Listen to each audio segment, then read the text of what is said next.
सभी को नमस्कार। लाल मोहम्मद जी प्रणाम, सुधीर दुबे जी जय हिंद, विनोद भट्ट जी नमस्कार, राजेंद्र सिंह जी गुड इवनिंग।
आज जिस महत्वपूर्ण विषय पर चर्चा है तो हम सब इस नेशनल मीडिया काउंसिल के फेसबुक पेज से जुड़े हैं।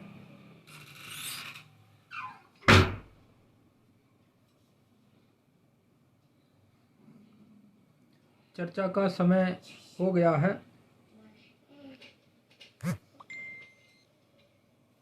चर्चा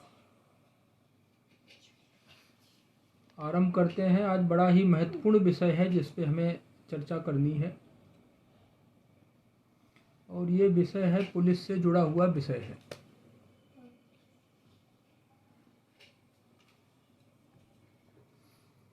पुलिस का नाम आते ही सामान्य क्रम में एक ऐसी धारणा हर नागरिक के मन में रहती है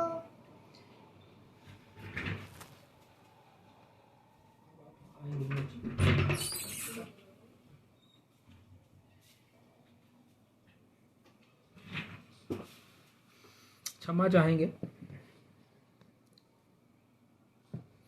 अन्य किसी विभाग में किसी अन्य विभाग के अधिकारी से मिलने जाएं तो मन में कोई भय नहीं होता, सामान्य क्रम में हम मिलाते हैं। लेकिन जब विषय आए कि हमें पुलिस स्टेशन जाना है या थाने में जाना है तो सामान्य क्रम में पढ़े लिखे नागरिक भी थाने जाने का साहस नहीं जुटा पाते हैं।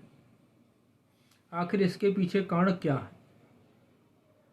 आम नागरिकों में पुलिस से भय क्यों है? सामान्य क्रम में बिना किसी संकोच के, बिना किसी भय के वो थानों में प्रवेश क्यों नहीं कर पाता है?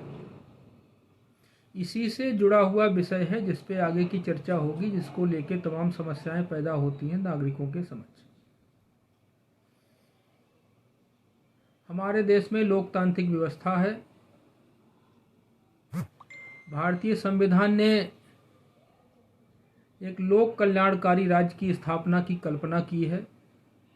दुनिया का सबसे श्रेष्ठ शासन व्यवस्था का विचार भारतीय संविधान ने दिया है और उस संविधान के दो महत्वपूर्ण भाग हैं।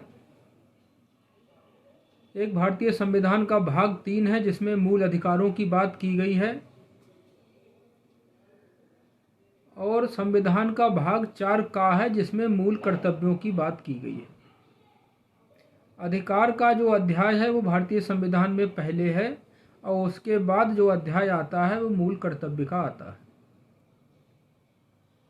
मूल अधिकारों में ही अनुच्छेद 21 है जिसमें व्यवस्था दी गई है प्राण और दैहिक स्वतंत्रता की। देश के प्रत्येक नागरिक के प्राण की, उसकी देह की, स्वतंत्रता की सुरक्षा और संरक्षा करने की जिम्मेदारी राज्य की है। इस जिम्मेदारी को राज्य कैसे निभाएगा, इसके लिए एक तंत्र विकसित किया गया है, पूरी एक व्यवस्था बनाई गई है। शासन के 3 अंग व्यवस्थापिका, कार्यपालिका और न्यायपालिका। व्यवस्थापिका ने एक व्यवस्था बना दी कि नागरिकों के प्राण और दैहिक स्वतंत्रता बिना किसी कानूनी बाधा के उनका संरक्षण किया जाएगा। कोई व्यक्ति उनके प्राण, उनकी देह पर हमला करता है, उनकी स्वतंत्रता को छीनने का प्रयास करता है, उनकी स्वतंत्रता का अतिक्रमण करता है, उनकी स्वतंत्रता को बाधित करता है, तो व्यवस्थापिका ने एक व्यवस्था दी, एक तंत्र विकसित किया कि नागरिक क्या करेंगे, उसके लिए क्या उपचार उपलब्ध है।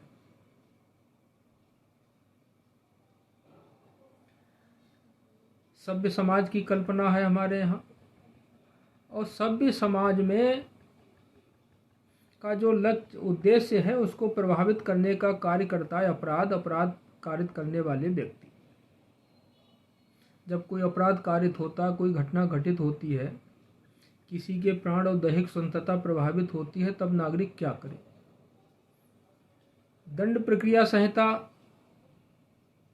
में ये व्यवस्था दी गई है कि प्रत्येक नागरिक यदि उसके साथ किसी तरह कोई घटना घटित होती है तो उसकी सूचना वो संबंधित पुलिस स्टेशन में देगा।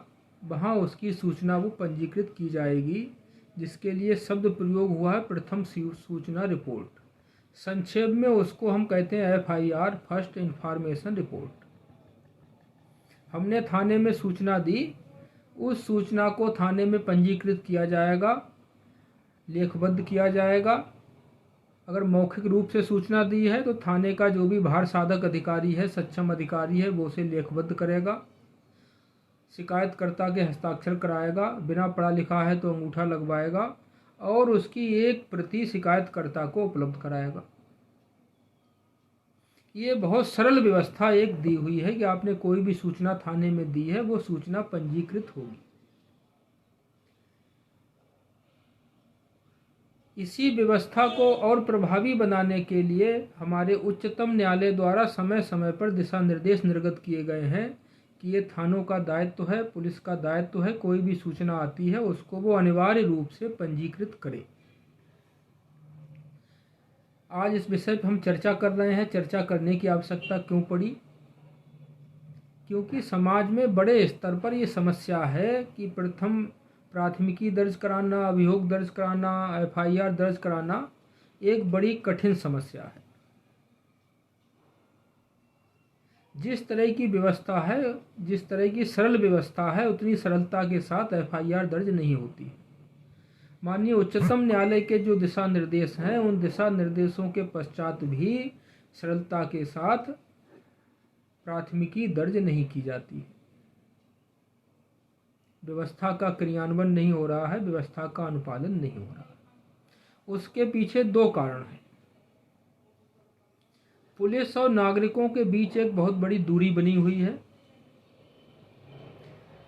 पुलिस का जो तंत्र था, अंग्रेजों के समय में जो व्यवस्था थी पुलिस की, आज़ादी से पहले, आज़ादी के बाद व्यवस्था विकसित हुई, पब्लिक सर्वेंट की, लोक सेवक की, गवर्नमेंट सर्वेंट की, सेवक की व्यवस्था हुई।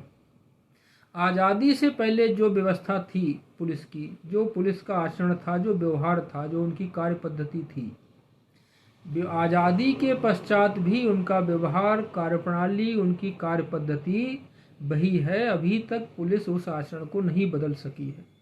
इसीलिए जो आम नागरिक है वो थाने में जाने से भयग्रस्त रहता है। थाने में प्रवेश करेगा, उसका स्वागत किस भाषा में होगा, किस तरह से किया जाएगा।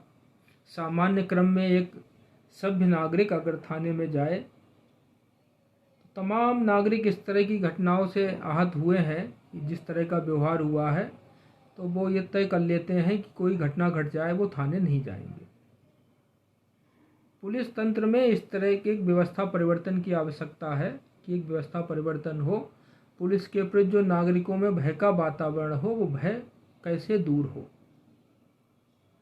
इस पर भी हम चर्चा करेंगे। गत सत्रों में भी हमने कुछ जन उपयोगी व्यवस्थाओं को लेकर चर्चा की थी। नागरिकों को उनके दायित्वों के बारे में बताया था कि यदि नागरिक अपने दायित्वों का ठीक से उपयोग करने लगे, और ठीक से उपयोग तब कर पाएगा जब उसे अपने दायित्वों का ज्ञान हो, अपने अधिकारों का ज्ञान हो, जन उपयोगी जो व्यवस्थाएं हैं उनका ज्ञान हो।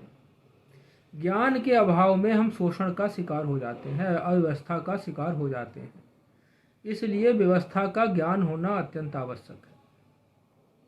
हमें अगर व्यवस्था का पूरा ज्ञान है तो हमें किसी से भयग्रस्त होने की आवश्यकता नहीं है। अब मूल विषय पर लौटते हैं कि कोई हमारे साथ घटना घटी तो सबसे पहले हम संबंधित थाना है उसमें सूचना देंगे।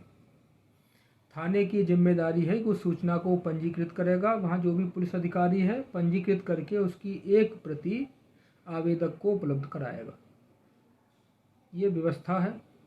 अब एफआईआर पंजीकृत नहीं की, उसने आवेदन को स्वीकार नहीं किया, या आवेदन ले लिया तो उसे शिकायत पंजिका में दर्ज नहीं किया, दर्ज कर लिया उसकी प्रतिलिपि उपलब्ध नहीं कराई, या दर्ज करने में आनाकानी कर रहा है, तब हमें क्या करना है? उससे ऊपर का जो अधिकारी है उसके समक्ष हम शिकायत करेंगे। एक पूरा तंत्र है, थाना अध्यक्ष है, थाना अध्यक्ष से ऊपर क्षेत्राधिकारी है, उससे ऊपर अपर पुलिस अधीक्षक है, पुलिस अधीक्षक है, उप पुलिस महानिरीक्षक है, पुलिस महानिरीक्षक, पुलिस महानिदेशक। जहाँ कमिश्नर आयुक्त की व्यवस्था है तो पुलिस आयुक्त, उपायुक्त, इस तरह की व्यवस्था नीचे तक है। थाने में अगर हमारी प्राथमिकी दर्ज नहीं हुई तो उससे ऊपर का जो भी अधिकारी है उस अधिकारी के समक्ष हम शिकायत दर्ज, लिखित में शिकायत दर्ज कराएंगे। उस अधिकारी के स्तर से समस्या हल नहीं होती है, उससे उच्च स्तर का अधिकारी है उसको हम अपनी शिकायत दर्ज कराएंगे। शिकायत कैसे दर्ज कराएंगे? उच्च अधिकारी के समक्ष अपनी शिकायत कैसे देंगे? उनके समक्ष व्यक्तिगत रूप से मिलकर उनको शिकायत दे सकते हैं। और सबसे महत्वपूर्ण एक व्यवस्था, पूरे देश भर में डिजिटल इंडिया को लेके काम चल रहा है। हर विभाग के ऐप बन रहे हैं कि ऑनलाइन सुविधा नागरिकों को मिले, नागरिक हर विभाग से ऑनलाइन जुड़ सके। तो हर विभाग के ऐप जारी किए जा रहे हैं, पोर्टल तैयार किए जा रहे हैं। अधिकांश राज्यों में, भारत के अधिकांश राज्यों में EFIR का चलन शुरू हो रहा है। उसके लिए ऐप राज्य सरकारों द्वारा जारी किए गए हैं। अगर थाने में FIR दर्ज नहीं होती है तो हमें क्या करना है कि EFIR दर्ज कराएं। जो ऐप है संबंधित उसका, उस ऐप को अपने मोबाइल में डाउनलोड करें और EFIR, ऑनलाइन FIR दर्ज कराएं। जो शिकायती पत्र हम थाने में लेके गए थे उसी की प्रति स्कैन करके अटैच हो जाएगी और ऑनलाइन FIR दर्ज करने की व्यवस्था हर राज्य में है। ऑनलाइन FIR दर्ज हो जाएगी, उसकी सूचना आपके पास आएगी। ऑनलाइन FIR उसमें भी कभी कभी जो है समस्या उत्पन्न होती है। प्रारंभिक जांच शुरू कर देते हैं पुलिस अधिकारी उसे पंजीकृत ना करके, जबकि व्यवस्था ये है कि अगर कोई प्रथम सूचना रिपोर्ट आई है तो उसे पंजीकृत करने के बाद जांच आरंभ करेंगे। लेकिन कभी कभी पंजीकृत नहीं करते हैं, उससे पहले ही प्रारंभिक जांच शुरू कर देते हैं। तो हर राज्य में पुलिस विभाग के ऐप हैं, उस ऐप के माध्यम, ऐप का हम सहारा लें, उसे अपने मोबाइल में डाउनलोड कर लें, उसके माध्यम से FIR दर्ज कराने का प्रयास करें। पुलिस विभाग के जो उच्च अधिकारी हैं उनको ईमेल के माध्यम से पत्र भेजें, ट्विटर के माध्यम से पत्र भेजें। पुलिस के अधिकारियों के तो ट्विटर अकाउंट ही हैं, बाकी पुलिस के नाम से भी उनके ट्विटर अकाउंट हैं। उत्तर प्रदेश में यूपी पुलिस नाम से ट्विटर अकाउंट है, यूपी पुलिस नाम से फेसबुक आईडी है, उस पर अपनी सूचना दे सकते हैं। तीसरा है कि हम डाक के माध्यम से सूचना भेज सकते हैं, निबंधित डाक के माध्यम से अपनी शिकायत उच्च अधिकारियों को भेज सकते हैं और उसमें पूरी घटना का उल्लेख करेंगे, क्या घटना हमारे साथ घटी। उसके पश्चात ये उल्लेख करेंगे हम संबंधित थाना पुलिस स्टेशन गए, वहाँ हमारी शिकायत दर्ज नहीं की गई। इन सब तथ्यों का उल्लेख करते हुए उच्च अधिकारी को हम डाक के माध्यम से अपनी शिकायत भेज सकते हैं। अब हमने ऑनलाइन एफआईआर दर्ज करने का प्रयास किया, ईमेल के माध्यम से उच्च अधिकारियों को प्रार्थना पत्र भेजे, ईमेल के माध्यम से प्रार्थना पत्र भेजे, ट्वीट किए, डाक के माध्यम से प्रार्थना पत्र भेजे, हम उच्च अधिकारियों से व्यक्तिगत रूप से मिले। उसके पश्चात भी यदि एफआईआर दर्ज नहीं होती है तो हम क्या करेंगे। तो दंड प्रक्रिया संहिता में एक व्यवस्था दी गई है, धारा 156 में उसकी उपधारा 3 है, जिसमें ये व्यवस्था दी गई है कि अगर थाने में एफआईआर दर्ज नहीं होती है, उच्च पुलिस अधिकारी उनसे संपर्क करने के पश्चात भी प्राथमिकी दर्ज नहीं होती है, तो हम न्यायालय का आश्रय लेंगे। न्यायालय के आदेश से वो एफआईआर दर्ज होगी। पूरी व्यवस्था है और बड़ी सरल, ऐसा लगता बड़ी सरल व्यवस्था है, सरलता से हमको अनुतोष मिल जाए। धारा 156(3) के अंतर्गत हमने न्यायालय में आवेदन किया, न्यायालय की भी एक प्रक्रिया है, उसमें समय लग जाता है और त्वरित न्याय नहीं मिल पाता है।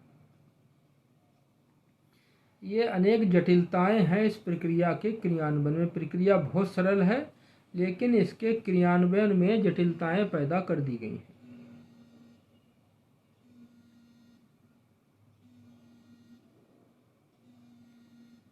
उच्च अधिकारी से हम मिलेंगे, डाक से उसको पत्र भेजेंगे या एफआईआर दर्ज कराने के लिए हम न्यायालय का आश्रय लेंगे, एफआईआर दर्ज कराएंगे। अपने मोबाइल से दर्ज नहीं करा पाए तो किसी इंटरनेट कैफ़े का आश्रय लेंगे, उसमें धन का व्यय भी होता है। और एफआईआर दर्ज कराने में इतनी कठिनाई क्यों है। आसानी से पुलिस दंड प्रक्रिया संहिता में स्पष्ट व्यवस्था होने के पश्चात, उच्चतम न्यायालय के स्पष्ट दिशा निर्देश होने के पश्चात पुलिस एफआईआर आसानी से दर्ज क्यों नहीं करती है। पहला कारण उसके पीछे ये है कि उनकी धारणा ये है कि हम एफआईआर दर्ज नहीं करेंगे तो अपराधों में कमी आ जाएगी, अपराध दर घट जाएगी, क्योंकि भैया उन्हीं अपराधों की गणना होती है जो अपराध पंजीकृत हों। अपराध होना और अपराध पंजीकृत होना दोनों की संख्या में बहुत बड़ा अंतर है। जो अपराध पंजीकृत अपराध है, तकनीकी रूप से अपराध की जो दर है उसको घटाने का एक प्रयास किया जाता है पुलिस के द्वारा, इस कारण वो एफआईआर दर्ज नहीं करती है। जबकि अगर व्यवहारिक दृष्टिकोण से हम देखें,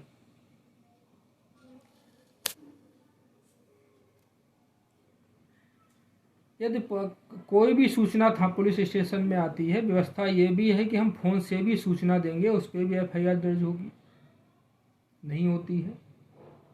व्यवहारिक दृष्टिकोण ये है कि कोई भी सूचना पुलिस को प्राप्त हुई और उस सूचना को 100% सूचनाएं दर्ज हुई, 100% एफआईआर दर्ज होने लगे, प्राथमिकी दर्ज होने लगे। उसका परिणाम क्या होगा कि अगर 100% प्राथमिकी दर्ज हुई है तो हर प्राथमिकी की विवेचना होगी, उसमें जांच होगी। जांच का परिणाम ये निकलेगा, जब जांच होगी, कार्रवाई होगी, समाज को दिखेगा कार्रवाई हो रही है, उसका प्रभाव ये होगा कि अपराधों में कमी आएगी, अपराध घटेंगे। लेकिन धारणा यहाँ पुलिस की ये गलत बनी हुई है कि अपराध हम पंजीकृत ना करने का मतलब है कि अपराध कम हो गए। एक तो कारण ये है कि पुलिस इस कारण से अभियोग पंजीकृत नहीं करती है। दूसरा एक और कारण है, वो है सबसे बड़ा कारण राजनीतिक हस्तक्षेप, कि हर प्रकरण में राजनीतिक हस्तक्षेप होता है। सत्ताधारी दल से जुड़े हुए जो भी उस क्षेत्र के प्रतिनिधि होते हैं, उनका हस्तक्षेप रहता है कि एफआईआर लिखी जाएगी अथवा नहीं लिखी जाएगी। एक जनप्रतिनिधि प्रयास करता है एफआईआर लिखी जाए, दूसरा प्रयास करता है कि एफआईआर ना लिखी जाए। तो फिर बीच में एक तीसरा रास्ता निकलता है जहाँ से भ्रष्टाचार उत्पन्न होता है और दोनों पक्ष में से जो है उस मार्ग को चुनने को एक पक्ष अवश्य ही विवश होता है। तो ये दो बड़े कारण, एक तो जिसमें पुलिस की भूमिका संदिग्ध एफआईआर ना लिखना, दूसरा राजनीतिक हस्तक्षेप, और इससे भ्रष्टाचार उत्पन्न होता है। अगर सर्वेक्षण करें, बड़ी घटनाओं को छोड़ दें, ऐसी घटनाएं जिसका मीडिया ने संज्ञान ले लिया, कोई घटना घटी, मीडिया ने उसे हाईलाइट कर दिया, तो उस अभियोग को दर्ज करना पुलिस की मजबूरी है। बहुत कम ऐसे प्रकरण हैं जिनमें बिना सिफारिश के या बिना अन्य अनुचित प्रभावों के एफआईआर दर्ज हो जाए।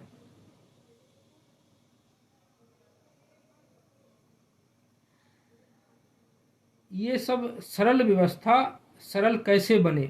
एफआईआर दर्ज कराने की दंड प्रक्रिया संहिता में जो अत्यंत सरल व्यवस्था है, उसका सरलता से क्रियान्वयन कैसे हो, नागरिक उसका लाभ कैसे उठा पाए,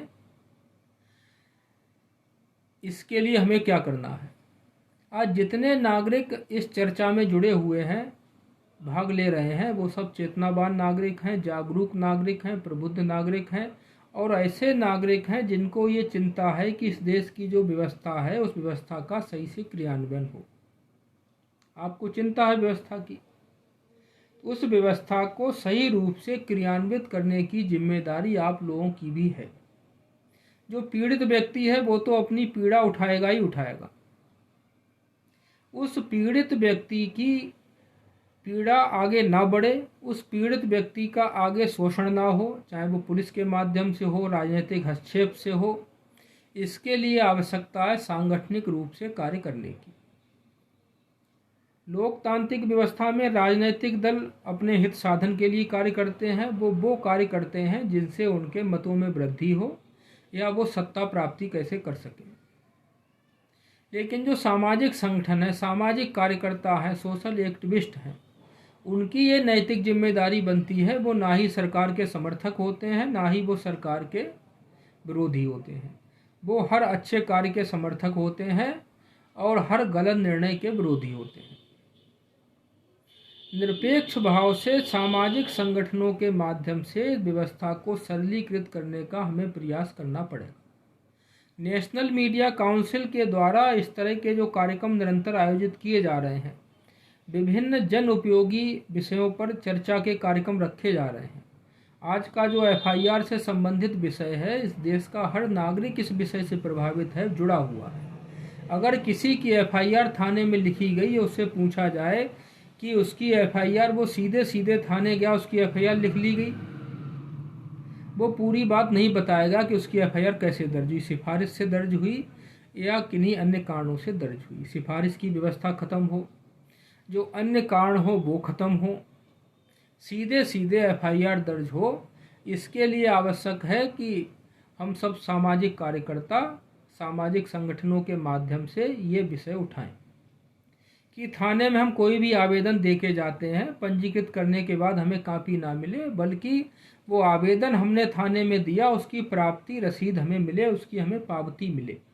हमारे आवेदन को प्राप्त किया जाए और उस आवेदन की पावती हमें मिले जिस पर प्राप्तकर्ता के हस्ताक्षर हो, प्राप्तकर्ता का नाम पदनाम हो, कार्यालय की मुहर हो और तिथि अंकित हो। जनहित गारंटी कानून में भी यही व्यवस्था दी गई है कि हर कार्यालय में आवेदन को अनिवार्य रूप से प्राप्त किया जाएगा और उसकी प्राप्ति रसीद आवेदक को दी जाएगी। लेकिन इस व्यवस्था का अनुपालन नहीं हो रहा है। अगर ये व्यवस्था, जैसे इस समय एक उत्तर प्रदेश में अभियान चल रहा है, हर थाने में महिला हेल्प डेस्क बनाई जा रही है, उसके लिए बहुत बड़ा एक बजट जारी किया सरकार ने। इसके साथ ही एक और व्यवस्था दी कि हर थाने में कक्ष बनाया जाएगा जिसमें अकेले में पीड़ित महिला की बात सुनी जाएगी, उसके लिए भी बड़ा बजट जारी होगा। जनप्रतिनिधियों को, नेताओं को, अधिकारियों को अपने नाम के पत्थर लगाने का अवसर मिलेगा, उद्घाटन शिलान्यास का अवसर मिलेगा, मीडिया की सुर्खियों में आएंगे, क्योंकि बड़े बजट की योजना है, उसमें पत्थर लगना है।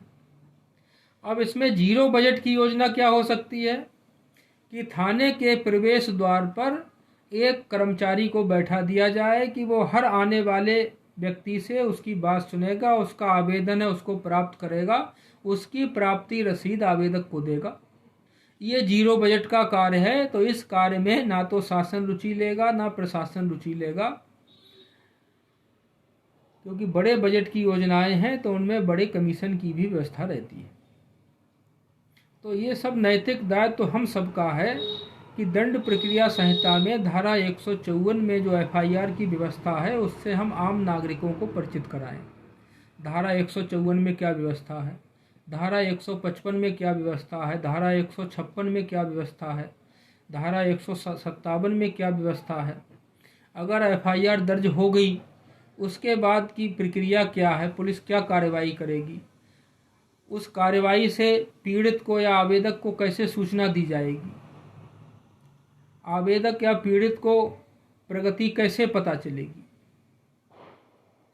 ये सारा विवरण आम नागरिकों को हम तभी उपलब्ध करा सकते हैं जब दंड प्रक्रिया संहिता की धारा 154 से लेकर धारा 157 तक का ज्ञान हमें हो, हमने इस प्रावधान को पढ़ा हो। ये 4 सेक्शन बड़े ही महत्वपूर्ण सेक्शन हैं जिसमें पूरी FIR की प्रक्रिया है। सीधे आवेदन देने के बाद न्यायालय के माध्यम से, और न्यायालय के माध्यम से FIR दर्ज हो गई तो आगे क्या होगा। ये एक सरलीकृत और छोटी सी व्यवस्था FIR दर्ज करने की थी, वो हमने बताई। उसके संबंध में क्या क्या बाधाएं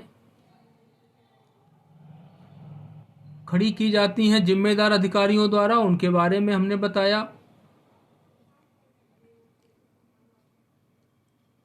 अब इस व्यवस्था का हम अध्ययन करें, इसको पढ़ें और अन्य नागरिकों को प्रशिक्षित करें। और इसका जब प्रशिक्षित करने का हम कार्यक्रम चलाएंगे, एक अभियान चलेगा, तो इसका प्रभाव पुलिस पर भी पड़ेगा। पुलिस पर इसका प्रभाव पड़ेगा तो वो अपनी कार्य प्रणाली में परिवर्तन लाएंगे कि आम नागरिक अब इस विषय पर चर्चा करने लगा है कि अगर थाने में FIR नहीं लिखी गई तो हम क्या करेंगे। इन विकल्पों पर आम नागरिक चर्चा करने लगा। दंड प्रक्रिया संहिता के प्रावधान पे हमने चर्चा की, FIR दर्ज कराने के प्रावधान पे चर्चा की, उच्च अधिकारी से शिकायत करें, सीधे मिलकर, ईमेल के माध्यम से, ट्विटर के माध्यम से, डाक के माध्यम से, इस पर हमने चर्चा की। अब एक व्यवस्था और लागू है पूरे देश में, हेल्पलाइन की। हर विभाग में हेल्पलाइन नंबर है, हर विभाग में ऐप हैं, पोर्टल हैं, सारी व्यवस्था है, लेकिन उनका हेल्पलाइन नंबर का, ऐप का, पोर्टल का ज्ञान नहीं है। ज्ञान के अभाव में हम उनका प्रयोग नहीं कर पाते हैं। एक बहुत उपयोगी व्यवस्था है 112 नंबर की। 112 नंबर पे आप डायल करेंगे, पुलिस उस पर जो है आएगी, लेकिन उस पर FIR दर्ज नहीं होती। घटना स्थल पर पुलिस आ जाएगी, आपको बचाव करेगी, सुरक्षा प्रदान करेगी और आपको लेके थाने पहुंच जाएगी, या कह जाएगी कि दोनों पक्ष थाने पहुंचे। थाने में आप अपनी तहरीर दीजिए, FIR दर्ज थाने में ही होगी। 112 की जो व्यवस्था है बड़ी उपयोगी है। अगर उस व्यवस्था को और शक्ति प्रदान कर दी जाए कि 112 को ही प्राथमिकी दर्ज करने का अधिकार दे दिया जाए, ई प्राथमिकी दर्ज करने का अधिकार अगर दे दिया जाए, तो FIR दर्ज कराने की जो समस्या है उसमें, उस समस्या से बहुत हद तक हमें छुटकारा मिल जाएगा।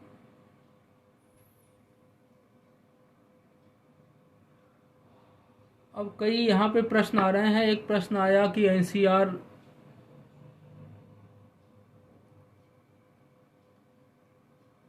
एक प्रश्न किया, सही जमीन को मामले का मुकदमा किया सर। असल में क्रिमिनल, हमारे देश में क्रिमिनल लॉ और सिविल लॉ दोनों अलग अलग हैं।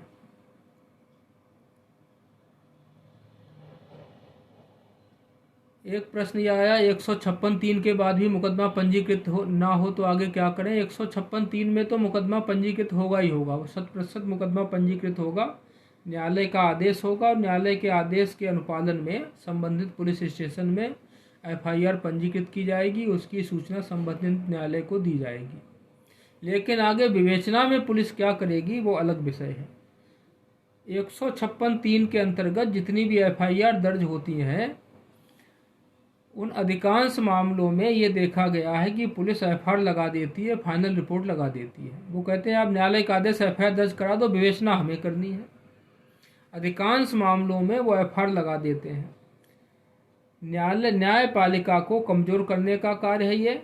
न्यायपालिका के प्रति आम जनमानस में गलत धारणा पैदा करने का भी ये प्रयास है कि न्यायालय के आदेश से एफआईआर दर्ज करा दी और उस एफआईआर को दर्ज कराने के बाद आपको मिला क्या।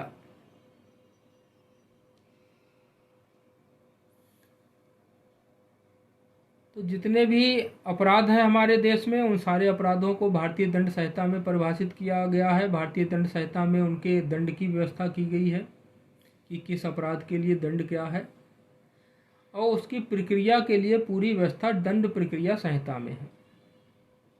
इसके लिए करना क्या है, हमें पूरी दंड प्रक्रिया संहिता नहीं पढ़नी है, हमें पूरी भारतीय दंड संहिता नहीं पढ़नी है। हमें जो है जितनी उपयोगी व्यवस्था है एफआईआर को लेकर के सिर्फ 4 सेक्शन हैं, 54, 55, 56 और 57। 154, 155, 156 और 157। इन 4 सेक्शन में पूरी एफआईआर की व्यवस्था है।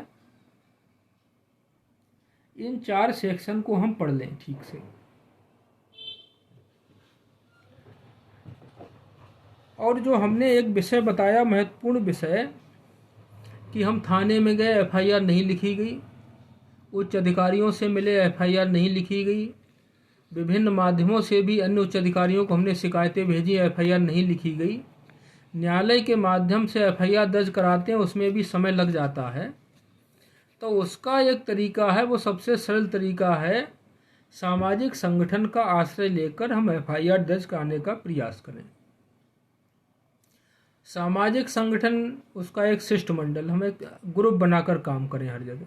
नागरिकों को हम तभी सहायता पहुंचा सकते हैं। तो वो ग्रुप जब बनेगा, ग्रुप मजबूत होगा, तो वो इसमें नागरिकों के लिए जो है वो बहुत बड़ा एक संबल सिद्ध हो सकता है। सामाजिक संगठन इस तरह की समस्याओं से मुक्ति हेतु तो एक बड़ी भूमिका निभा सकते हैं।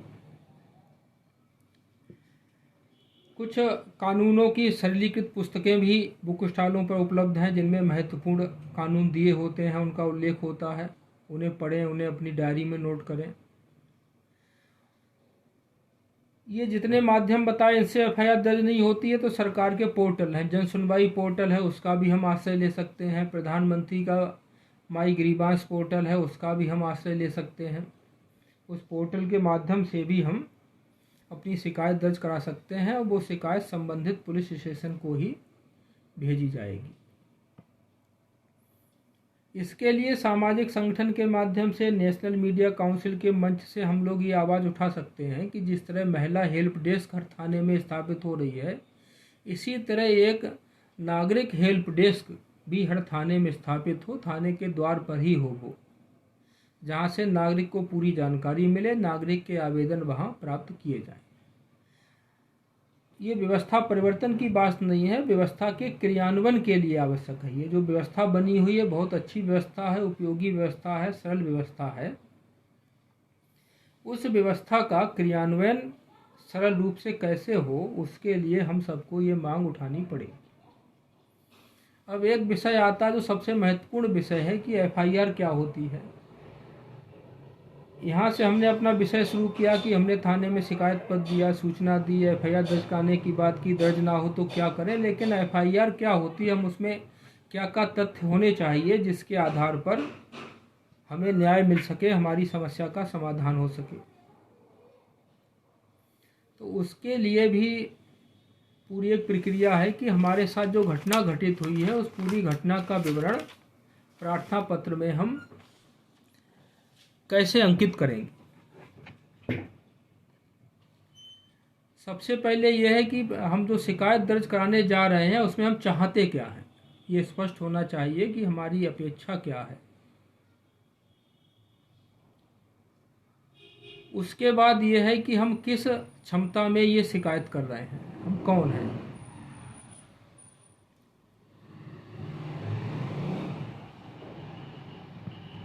उसके बाद ये है कि कोई घटना घटी है, क्या घटना घटी, कब घटी, क्यों घटना घटी, कैसे घटी, किसके द्वारा घटित की गई, कहाँ घटित हुई।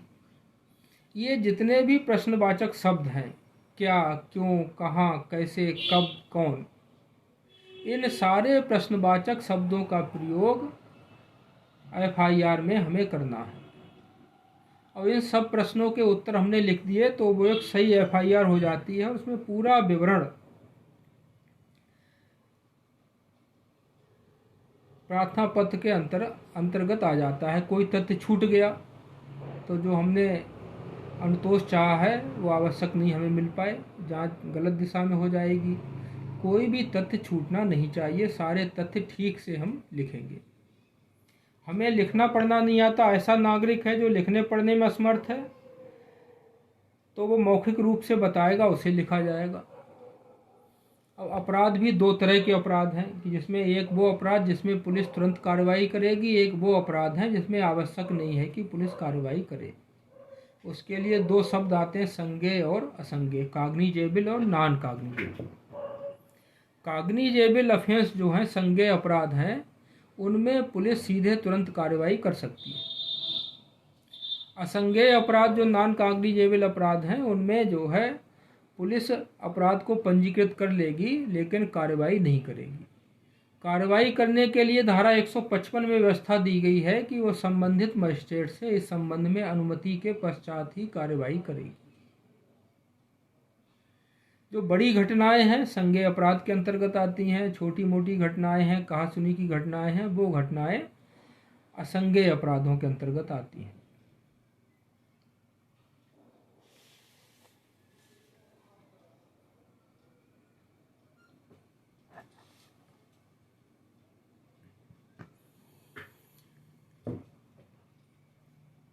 अब इसमें प्रक्रिया की पूरी बात हमने की,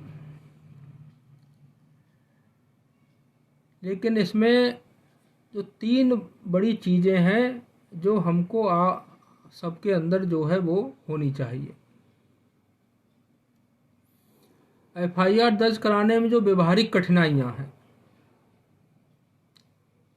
वो सबको बताई हमने। दो व्यवहारिक कठिनाइयां हैं, एक तो कारण पुलिस का आचरण, दूसरा राजनीतिक हस्तक्षेप। दूसरा कारण नागरिकों में चेतना का अभाव, व्यवस्था के ज्ञान का अभाव। इन कारणों से हमें मुक्ति कैसे मिले, इसके लिए यह है कि हमें स्वयं सीखना है और अन्य को भी सिखाने का प्रयास करना है। एक सिखाने का अभियान छेड़ देना, इसी मुद्दे पे हमें लगना है। हर जनपद में ये संदेश चला जाए कि एक संगठन है या कुछ एक्टिविस्ट हैं, संगठन के कार्यकर्ता हैं, वो निरंतर ये अभियान चलाए पड़े हैं कि अगर एफआईआर नहीं लिखी जाएगी तो हम क्या करेंगे। तो 50% समस्या इससे हल हो जाएगी और एफआईआर लिखना आरंभ हो जाएगा थानों में।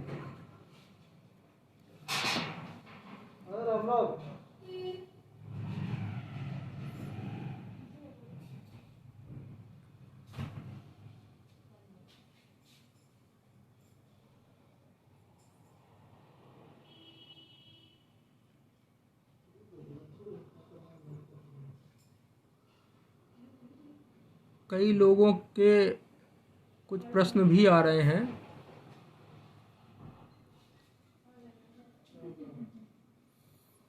विनय यादव जी ने लिखा, मेरा एक मामला है 2018 का, तो 156(3) का सहारा लेना होगा क्या? यदि थाने में अभियोग पंजीकृत नहीं किया गया है विनय जी, तो उच्च अधिकारियों से भी आपने संपर्क किया है विभिन्न माध्यमों से और उसके बाद भी प्राथमिकी दर्ज नहीं हो सकी है, तो फिर अंतिम विकल्प 156(3) का ही है। 156(3) का आश्रय लेकर आप संबंधित न्यायालय में आवेदन करें। शशांक प्रियदर्शी जी के प्रश्न का उत्तर आ गया। 156(3) में एफआईआर दर्ज होनी ही होनी है। एक अन्य विकल्प रहता है कि 156(3) के प्रकरण में न्यायालय कभी कभी उस एफआईआर का आदेश न देकर परिवाद के रूप में अभियोग दर्ज करने का आदेश दे देता है। उसमें पुलिस की भूमिका नहीं रहती है। न्यायालय उसे परिवाद के रूप में पंजीकृत करता है। न्यायालय के समक्ष साक्ष्य देना पड़ेगा और न्यायालय को प्रथम दृष्टया लगता है तो वो दूसरे पक्ष को सम्मन करेगा। उसे न्यायालय में उपस्थित होना पड़ेगा, आगे उसका ट्रायल शुरू होगा। ऐसे प्रकरण में पुलिस की सीधी भूमिका नहीं रहती है। तो 156(3) में कभी कभी ये भी संभावना रहती है कि जो है एफआईआर का आदेश ना होकर परिवाद के रूप में प्रकरण पंजीकृत कर लिया जाता है। करण जी का प्रश्न है, जमीन को मामले का मुकदमा किया। जमीन के मामले को लेके आपको सिविल कोर्ट की या रेवेन्यू कोर्ट का आश्रय लेना पड़ेगा। खलियान कब्जा लिया है, उसके ऊपर क्या कार्रवाई किया जाए। सुधीर दुबे जी का प्रश्न है, सार्वजनिक संपत्ति है खलियान, इसके लिए आप शिकायत करिए। सरकार की जिम्मेदारी है कि सार्वजनिक संपत्तियों को वो अवैध कब्जे से मुक्त कराएगी। एंटी भूमाफिया पोर्टल भी सरकार की ओर से बनाए गए हैं। अगर भूमाफियाओं ने कब्जा कर रखा है तो उस पर से वो कब्जा हटाएंगे। शशांक प्रियदर्शी जी का प्रश्न है, 151, 107, 116 में पुलिस चालान क्यों करती है, इनमें अंतर बताएं। ये जो है निरोधक कार्रवाई है। इसमें शांति व्यवस्था बनाए रखने के लिए पुलिस ये कार्रवाई करती है और दोनों पक्ष के विरुद्ध कार्रवाई करती है ताकि पुनः पक्षों में विवाद उत्पन्न ना हो, कोई झगड़ा ना हो।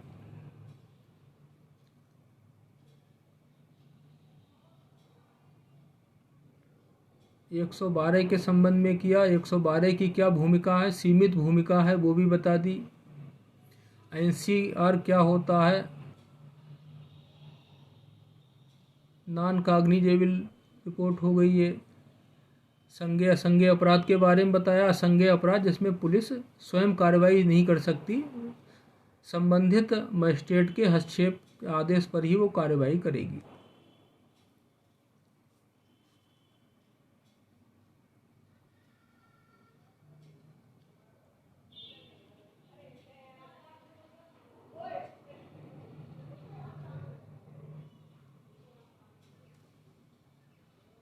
करण जी कानून की किताब बांटने की बात कर रहे हैं। जो सरल प्रावधान है उनको लेके एक पुस्तक बनाई जा सकती है कि दंड प्रक्रिया संहिता में जो महत्वपूर्ण प्रावधान है नागरिकों के लिए उपयोगी हैं, अन्य अधिनियम है उनमें जो उपयोगी प्रावधान है नागरिकों के लिए उपयोगी हैं, उनका संग्रह एक जगह करके एक सरलीकृत उसका स्वरूप समाज के सामने लाया जा सकता है।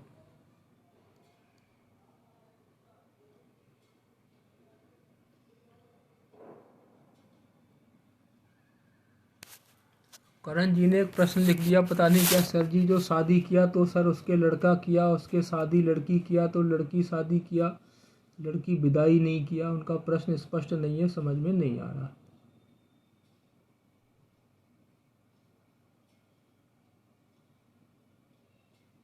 लाल मोहम्मद जी ने प्रश्न रखा है, नेशनल मीडिया काउंसिल के माध्यम से एफआईआर होना चाहिए।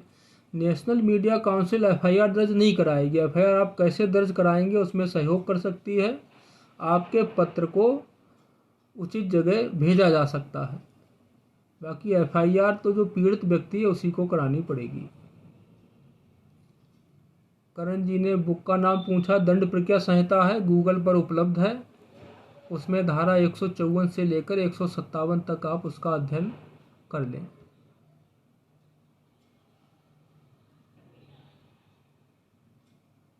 सुकुमार गुप्ता जी ने लिखा, मेरे खिलाफ किसी ने झूठा शिकायत लिखित में किया है तो क्या करें। अगर जांच के पश्चात वो शिकायत झूठी सिद्ध होती है तो आप मानहानि का मुकदमा करिए। आपके पास मानहानि का मुकदमा करने का विकल्प है।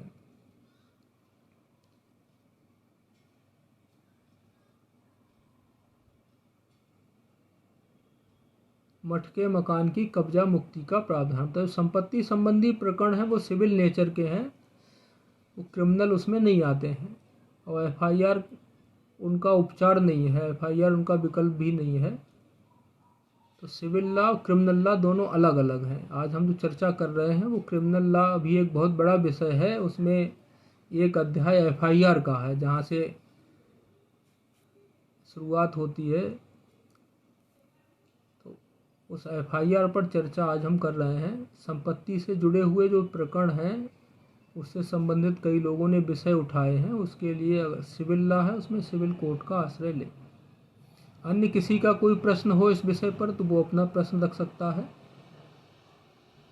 लेकिन अंत में हम आप सबसे एक आग्रह करेंगे कि जिन विषयों पर हमने चर्चा की, दंड प्रक्रिया संहिता की धारा 154, 155, 156, 157, इसका ठीक से अध्ययन करें।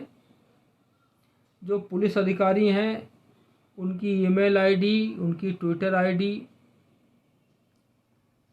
उसका संग्रह करें। हर राज्य के जो पुलिस ऐप हैं, ये एफआईआर दर्ज कराने के लिए हर राज्य में अलग अलग ऐप बने हैं, पोर्टल हैं, उनको अपने मोबाइल में डाउनलोड कर लें। जन सुनवाई पोर्टल, माई ग्रीवांस पोर्टल है, इनको अपने मोबाइल में डाउनलोड कर लें। एफआईआर दर्ज कराने में जन सुनवाई पोर्टल और माई ग्रीवांस पोर्टल ये भी महत्वपूर्ण भूमिका निभाते हैं। इसलिए ये सारे पोर्टल, सारे ऐप, सारे पुलिस के उच्च अधिकारियों की ईमेल आईडी, उनकी ट्विटर आईडी, ये सारा संग्रह आपके पास होना चाहिए। इसका लाभ ये होगा कि व्यक्तिगत रूप से मिलने जाएंगे, समय और धन व्यय होगा, हो सकता ना मिले।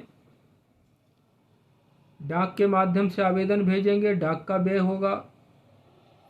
इसलिए तकनीक का सहारा लें। जितने भी ये हेल्पलाइन नंबर हैं, ऐप है, पोर्टल है, इनको अपने मोबाइल में डाउनलोड कर लें और इनको निर्भीकता के साथ इनका प्रयोग करने की प्रवृत्ति विकसित करें। मन में भय ना रहे कि पुलिस के खिलाफ हम कैसे शिकायत कर दें। व्यक्ति डरता है, आम नागरिक के मन में धारणा रहती है कि पुलिस ने मेरी एफआईआर नहीं लिखी तो इनके खिलाफ हम एफआईआर कैसे शिकायत कर दें। हो सकता है पुलिस हमारा उत्पीड़न कर दे, हो सकता है पुलिस किसी झूठे मुकदमे में हमें फंसा दे, इस तरह का भय रहता है। तो ये जो है भय हमें निकालना पड़ेगा। हमारे यहाँ जो व्यवस्था है वो पुलिस तानाशाह नहीं है, लोक सेवक के रूप में है। हालांकि वो अंग्रेजों वाली व्यवस्था का अनुसरण कर रहे हैं, अंग्रेजों वाली व्यवस्था से ही पुलिस संचालित हो रही है। बीच में कई बार विचार आया पुलिस मित्र का, लेकिन प्रशिक्षण प्रणाली अभी तक नहीं बदली गई है जो कि पुलिस मित्रवत व्यवहार कर सके। इसके लिए आवश्यक है जो एक विचार हमने रखा कि नागरिक हेल्प डेस्क हर पुलिस स्टेशन में बने, हर पुलिस अधिकारी के कार्यालय में नागरिक हेल्प डेस्क बने, और जिसमें हर नागरिक जो भी आ रहा है वहाँ उसका आवेदन वहाँ प्राप्त किया जाए, उसकी प्राप्ति उसको दी जाए। तो बहुत हद तक जो एफआईआर दर्ज कराने की समस्या है उससे हमें मुक्ति मिल सकती है। और इसमें सामाजिक संगठन, विशेष रूप से नेशनल मीडिया काउंसिल एक बड़ी भूमिका निभा सकती है कि वो इस विषय को शासन के समक्ष रखे। अब एक प्रश्न इसमें अभी अंबिका राठौर जी ने प्रश्न किया, गरीब लोगों को पुलिस थाना में न्याय नहीं मिलता है। गरीब नहीं, अमीर भी आसानी से प्रवेश नहीं करता थाने में। ये व्यवस्था का दोष है। वेदपाल सिंह जी ने प्रश्न किया है कि एफआईआर के बाद जांच अधिकारी गलत जांच करता है तो क्या करें। विवेचक जो विवेचना करेगा उसके बाद कोर्ट में ट्रायल होता है, फिर वो गेंद कोर्ट के पाले में चली जाती है, कोर्ट तय करेगा, कोर्ट में ट्रायल होगा, ट्रायल के बाद पता चलेगा। विवेचना के दौरान हमें पता लगता है कि विवेचक गलत विवेचना कर रहा है तो उसकी उच्च अधिकारी से शिकायत कर सकते हैं। उच्च अधिकारियों के अधिकार है कि विवेचना परिवर्तित कर देंगे, विवेचक को बदल सकते हैं, जांच एजेंसी को भी बदल सकते हैं। लेकिन सजग रहते हुए इस पे हमें आवाज़ उठानी पड़ेगी। गलत दिशा में जांच हो रही, गलत जांच हो रही है, दोषी को, आरोपी को बचाने का प्रयास हो रहा है, तो समय रहते आवाज़ उठानी पड़ेगी। उसका प्रभाव ये होगा कि विवेचना बदल दी जाएगी, जांच एजेंसी भी बदली जा सकती है।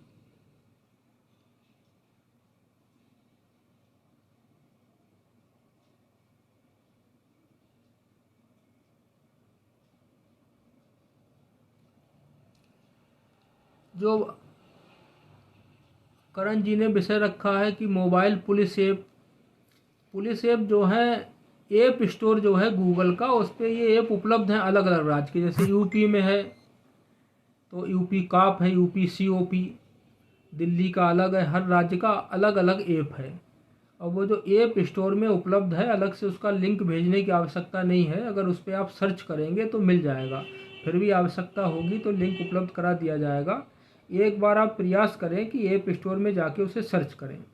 दूसरा तरीका यह है कि पुलिस की जो वेबसाइट है उस वेबसाइट पे जाकर आप देखेंगे, गृह मंत्रालय की वेबसाइट पे आप सर्च करेंगे, संबंधित राज्य की पुलिस की वेबसाइट पर अगर देखेंगे तो उस पर ये सारे app, portal, helpline number, email ID इत्यादि ये सब आपको उपलब्ध हो जाएंगे। अभी इसमें सत्येंद्र जी ने उल्लेख किया धारा 217, 218 आईपीसी का। धारा 217 और 218 आईपीसी में जो व्यवस्था है ये बड़ी उपयोगी व्यवस्था है और ये लोक सेवकों के लिए है। अगर इसका ठीक से चलन शुरू हो जाए, ठीक से इसका प्रयोग शुरू हो जाए तो लोक सेवक फिर अपने दायित्वों का ठीक से निर्वहन करेंगे। जो उनकी दायित्व हैं उनका उल्लंघन आसानी से नहीं कर पाएंगे। लेकिन धारा 217, 218 को निष्क्रिय कर दिया गया है, तो इस पर भी हमें अभियान चलाना पड़ेगा कि इस पे भी कार्रवाई आरंभ हो, धारा 217, 18 का भी प्रयोग बढ़े। विपिन कुमार रंजन जी बिहार के ऐप के बारे में पूछ रहे हैं। भारत सरकार की व्यवस्था है, गृह मंत्रालय की गाइडलाइन है, उसके अनुसार ही सारे राज्य की पुलिस संचालित हो रही है। तो हर राज्य में ऐप उपलब्ध है पुलिस के। देश के हर राज्य में, फर्क हो सकता है निष्क्रिय हो, ऐप हर जगह बन गए हैं, पूरी तरह सक्रिय नहीं है। कहीं कहीं ये प्रतिबंध भी है कि हर तरह के अपराध पर ऐप के माध्यम से दर्ज नहीं होंगे। इस तरह के भी कहीं कहीं प्रतिबंध लगा दिए गए हैं। वो व्यवस्था को कमज़ोर करने के लिए हैं, लेकिन एक शुरुआत हुई है, वो स्वागत योग्य है। तो जो व्यवस्था बनी गई है विशेष रूप से जो तकनीकी व्यवस्था, तकनीक से हम लोग परिचित हों, और तकनीक का जब हमें ज्ञान होगा, सभी ऐप, सभी पोर्टल और सभी हेल्पलाइन का ज्ञान होगा, और वो सारे ऐप, पोर्टल, हेल्पलाइन हमारे मोबाइल में होंगे, तो फिर हम उनका और निर्भीकता के साथ उनका हम प्रयोग करने की प्रवृत्ति विकसित करें। शिव कुमार गुप्ता जी लिख रहे हैं मुंबई में ऐप नहीं है सर जी, महाराष्ट्र राज्य का ऐप है, मुंबई का अलग से नहीं, महाराष्ट्र सरकार का है। ऐप हर राज्य में है। भारत सरकार विशेष रूप से इस पर ध्यान दे रही है कि सारे विभाग ऑनलाइन हों, नागरिकों को घर बैठे सारी सेवाएं प्राप्त हों, लेकिन फिर भी अभी राज्य सरकारें भारत सरकार को ठीक से सहयोग नहीं दे रही हैं। कहीं न कहीं उनकी इच्छा शक्ति में कमी है। अगर सीधे सीधे घर बैठे नागरिकों को न्याय मिलने लगे, उनकी अपेक्षाएं पूरी होने लगे, तो ये जो राजनीतिक हस्तक्षेप शब्द का प्रयोग होता है, इस शब्द का प्रयोग ही बंद हो जाएगा। तो राजनीतिक हस्तक्षेप बना रहे, राजनेताओं की सक्रियता बनी रहे, राजनेताओं के यहाँ समस्याग्रस्त लोगों की भीड़ लगी रहे, इसके लिए व्यवस्था के क्रियान्वयन में वो बाधक बनते हैं। वो नहीं चाहते कि व्यवस्था बहुत अच्छी व्यवस्था है, हर विषय को लेकर व्यवस्था बनी है, लेकिन उसके क्रियान्वयन में व्यवस्था बनाने वाले ही बाधक हैं, ताकि समस्याग्रस्त लोग उनके यहाँ भीड़ का हिस्सा बने रहे।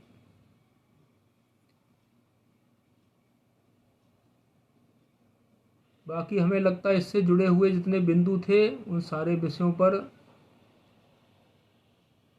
चर्चा हो गई है, कोई उसमें बिंदु छूटा नहीं है। जिन लोगों के प्रश्न आए उन प्रश्नों पर भी चर्चा हो गई है। आशीष गुप्ता जी ने एक प्रश्न किया है, जन सुनवाई पोर्टल को लेके 45 दिन बाद भी जवाब ना आए, जबकि 30 दिन का समय होता है। अगर नहीं आया तो उसमें व्यवस्था है रिमाइंडर देने की, उस पर आप रिमाइंडर दीजिए। रिमाइंडर के बाद भी निस्तारण नहीं होता है तो उसमें आप फिर धारा 217 भारतीय दंड संहिता का प्रयोग करें। राजेंद्र सिंह जी का प्रश्न है, पुलिस ज़्यादातर अपराधी का ही साथ देती है, गरीब को कोई न्याय नहीं मिलता है। ऐसा दिखता है कि अपराधी को साथ देती है, ऐसा नहीं है। अगर 100 मामले होते हैं तो 100 में जो है आधे से अधिक ऐसे प्रकरण होते हैं जिनमें सही कार्रवाई होती है, लेकिन जो अच्छी कार्रवाई होती है उसकी कहीं चर्चा नहीं होती है, उसके बारे में हमें पता नहीं लगता है, ना चर्चा होती है, मीडिया की भी दृष्टि उधर नहीं जाती है, और जहाँ कार्रवाई नहीं होती है वो मामला हाईलाइट हो जाता है। रिंकू यादव जी ने प्रश्न किया, भ्रष्टाचार के खिलाफ शिकायत करें, कहाँ पर करें, आप बताएं। जिस विभाग से संबंधित भ्रष्टाचार है पहले उस विभाग के उच्च अधिकारियों से शिकायत करिए। वहाँ कार्रवाई ना हो तो उस राज्य के शासन के जो शीर्ष पर बैठे हुए लोग, उनसे शिकायत करिए। उसके बाद अंतिम विकल्प जो है, भ्रष्टाचार से संबंधित साक्ष्य उपलब्ध है अगर, तो लोकायुक्त के यहाँ शिकायत करिए। भारत सरकार का अधिकारी है तो लोकपाल के यहाँ शिकायत करिए। और पर्याप्त साक्ष्य आपके पास उपलब्ध हैं तो आप सीधे एंटी करप्शन एक्ट है उसके अंतर्गत न्यायालय के माध्यम से भी एफआईआर दर्ज करा सकते हैं। विनय यादव जी ने प्रश्न रखा 217 पर प्रकाश डालें। धारा 217 में ये व्यवस्था है कि कोई भी लोक सेवक, सरकारी अधिकारी, सरकारी कर्मचारी किसी व्यवस्था का पालन नहीं करता है तो वो अपराध है।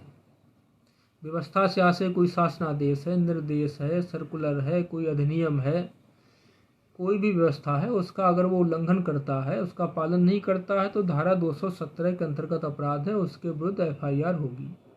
लेकिन इसका प्रयोग नहीं हो रहा है, इस प्रावधान को बिल्कुल निष्क्रिय कर दिया गया है। तो हमें धारा 217 के प्रयोग की प्रवृत्ति विकसित करनी पड़ेगी। धारा 218 में व्यवस्था है कि कोई लोक सेवक, कोई गवर्नमेंट सर्वेंट, पब्लिक सर्वेंट गलत आख्या देता है, किसी भ्रष्ट अधिकारी को बचाने के लिए आख्या देता है, किसी को अनुचित लाभ पहुंचाने के लिए भ्रामक, अपूर्ण, त्रुटिपूर्ण या मिथ्या आख्या देता है तो वो धारा 218 के अंतर्गत अपराध है। ये दोनों प्रावधान बड़े उपयोगी प्रावधान हैं और लोक सेवकों को नियंत्रित करने के लिए हैं। इन प्रावधानों का उपयोग जब हम इन पर चर्चा करेंगे तो इनका प्रयोग भी शुरू होगा। हम जितने लोग जुड़े हुए हैं इन दोनों धारा 217 और 218 भारतीय दंड संहिता को भी ठीक से पढ़ें और इनके प्रयोग करने की प्रवृत्ति विकसित करें।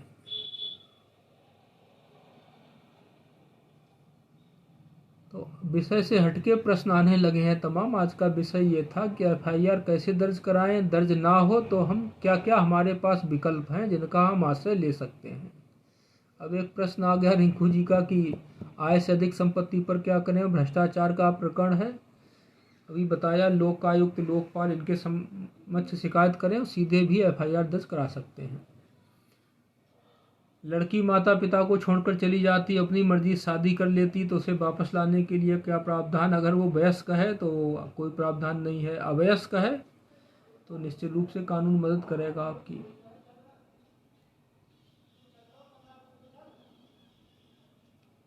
रामू पवार ने लिखा, मेरे मोहल्ला में गलत जगह पर गंदा पनाले पानी छोड़ा जा रहा है, इसके ऊपर एफआईआर भी हो चुकी है, अभी तक न्याय नहीं मिल सका है। तो एफआईआर तो आपकी दर्ज हो गई भाई।